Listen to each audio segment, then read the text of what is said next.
One of the stranger stories this week, Marty Jannetty, and half of the Rockers with Shawn Michaels, he went on Facebook and he said he killed a man. He murdered a gay man who was trying to sexually assault him behind a bowling alley when he was 13 years old. He said he was buying marijuana from the man. The man tried to assault him, and he basically said he killed him and then dumped the body in the river. Apparently, the police are taking this seriously. They have opened an investigation for this. So, Jannetty has, posted some wacky stuff in the past. I don't know exactly what's going on, but it's a weird story. I know he had said that he made the man go missing, but then he also did reference the river, where I don't think he directly said he murdered him, but it heavily implied, if I'm not mistaken, from what I saw. And then I saw he came out and said that he said he never killed the person, but and kind of altered the story a bit. But I know he did say he hit the man in the head with a brick repeatedly, which usually would probably kill somebody. I don't know. I don't know what's going on. I just know I've met Marty several times, and he's always been nothing but kind and respectful, always smiling and happy.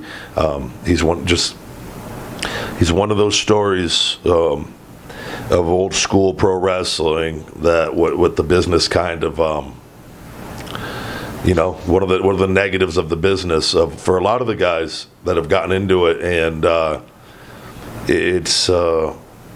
it sucks just to kind of see, and then I don't know. Man, it can't be easy. You're figured in it for a part of your career, and then the guy you tag with goes on to make millions and millions and millions of dollars, and you don't on that, and then that alone, it can mentally probably really play a huge role in your life if you're still in that life, and he's in that life, and that's most pro wrestlers, and it's just one of the negatives. So I hope Marty, though, hopefully it was whatever it was is worked out. Hopefully he didn't kill a man, because obviously that kind of stuff, that doesn't just it's not like, oh, a certain amount of time has passed, you're free. It's there can be very serious repercussions with that if that is the case. So I guess we'll just have to wait and see. Yeah. Marty did a separate interview with Boston Wrestling, said he didn't think the man deserved to die, but he deserved to get his ass beaten. He said he didn't mean for the man to die, and that Jannetty was badly affected by the trauma of nearly being raped, killing someone, throwing their body in the river, and then finding out the news the dude's missing. So, so we'll see where it goes from here. But that's and if it's a true story, that's absolutely horrific for everyone involved. But, and again, too, and in fairness, if that is the story, the situation, and he's defending himself too, and that now it's not like he, cold-blooded murder. As far it's a little different, but just an odd place to go and confess that, right? Regardless, so. Yeah. We speaking of social media this week, Brandy Rhodes deleted her Twitter account, as did Joey Janela. Oh, wow. Joey Janela, apparently, I guess he was getting some flack from people online over his match on AEW Dark. He tweeted, "Hey, I've decided to give up social media. I never botched in my career, and I didn't on AEW Dark. At one point, these horrible humans on social media had me at the point of retirement, but I've retracted that decision. I'll be handing my passwords to a management team. Thanks."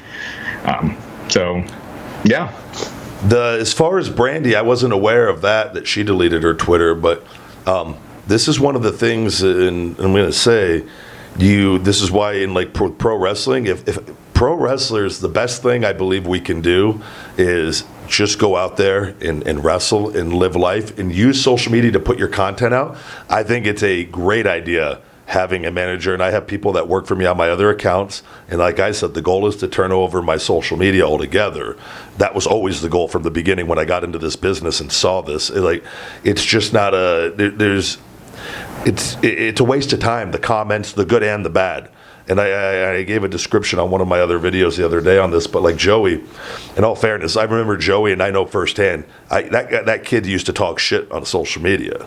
And I remember tweets back when I was up on TV and seeing things. And so that's karma then coming back and whatever. But I think it's smart. If you can't handle it, get off.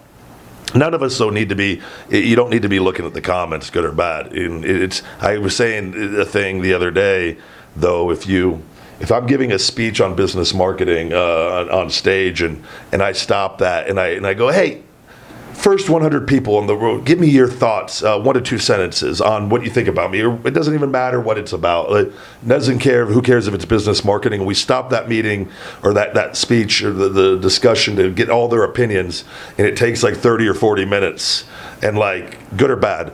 And like, what did we achieve in that 30 or 40 minutes? We just lost 30 or 40 minutes. Like, that's social media, when you get caught up in the comments, and like the good, it doesn't matter. You should be so secure with what you're doing. You don't need that anyways. And the bad are always have 100 good comments. You get a bad one. There's always going to be that person that gets under your skin one way or the other. That's just human nature. So you're just being exposed to it. And when you're on TV, they're all getting a taste of it now, what it's really like. And imagine their ratings are what their ratings are. Imagine when your ratings are 3, 4, 5, times what they were then, like the amount that you were getting. So right. It's all part of the game. But I think that's a smart move if you can't handle it. But in Brandy and being in the positions they're in, that's a tough. Yeah. You don't need to be listening. Here's the other thing, Raj. Like I said, if Michael Jordan says, "Hey, Ryan, I think you should maybe do this or whatever," or give me a wrestler, Undertaker, that I respect, or Stone Cold, and they go, Ryback, we saw, maybe think about this. I would be completely open to listening and respectful. You know what? Thank you very much. But when Joe Schmo sitting at his couch, who's never done shit with his life, is giving you critiques, that's the thing. You don't need it. And they're the only people giving the fucking critiques. Right, yeah. So we've seen what happens when you listen to them. They complain about everything. Nobody wins. So that's why the wrestling, playing to the casual audience, is the best thing any wrestling company could do. Right. It really is. Yeah. Thank you guys very much for watching this clip. And to watch full episodes of the Shooting Blanks Wrestling Report and conversation with the big guy Ryback, subscribe to patreon.com/Ryback for exclusive videos of both shows. And always remember, feed me more.